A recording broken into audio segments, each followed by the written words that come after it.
Alisema kuna kisiwa katikati ya bahari, hakionekani kwenye ramani yoyote. Ukifika unacheka, ukitoka unalia. Sikujua nilikuwa ninasafiri kuelekea huko.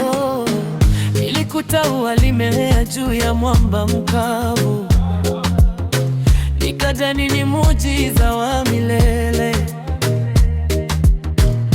Kumbe mizizi yake ilikunywa machozi ya siri, na harufu yake ilikuwa ya kuaga.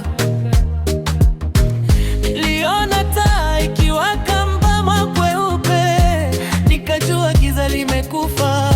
Kumbe ilikuwa ishara ya meli kuzama, na nahodha alikuwa moyo wangu. Kisiwa cha furaha na maumivu, niliingia nikiwa mfalme wa tabasamu, nikatoka nikiwa ombaomba wa kumbukumbu, nikibeba sanduku la siri moyoni. Kisiwa cha furaha na maumivu, nilikunywa maji nikidhani asali, kumbe kila tone lilificha chumvi ya machozi.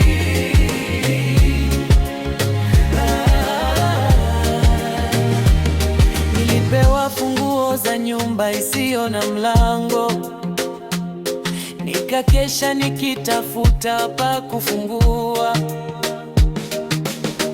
Kumbe mwenye nyumba alishahama zamani, akaniachia kivuli chake tu. Nikaona ndege anaruka bila mabawa, nikamshangilia kwa nguvu zote. Kumbe alikuwa anaanguka pole pole, na mimi nilikuwa macho yake ya mwisho.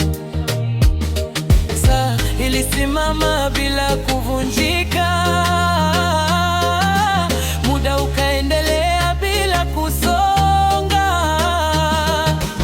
Mti ukatoa matunda kabla ya maua, nikajua kuna kitu kilikuwa kinafichwa.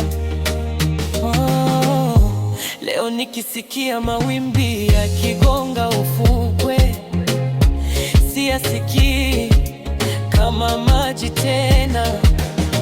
Nasikia sauti ya ahadi zilizopotea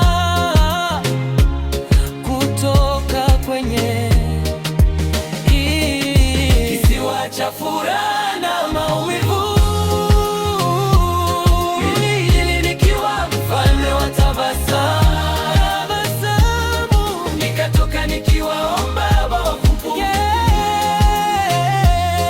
nikibeba sanduku la siri moyoni. Kisiwa cha furaha na maumivu,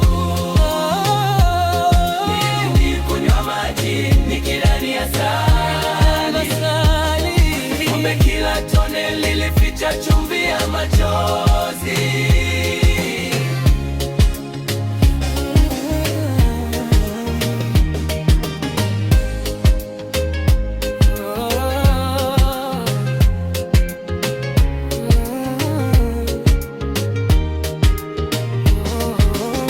Mwamba ukulia nilipondoka, lakini bahari ilijaa chumvi zaidi.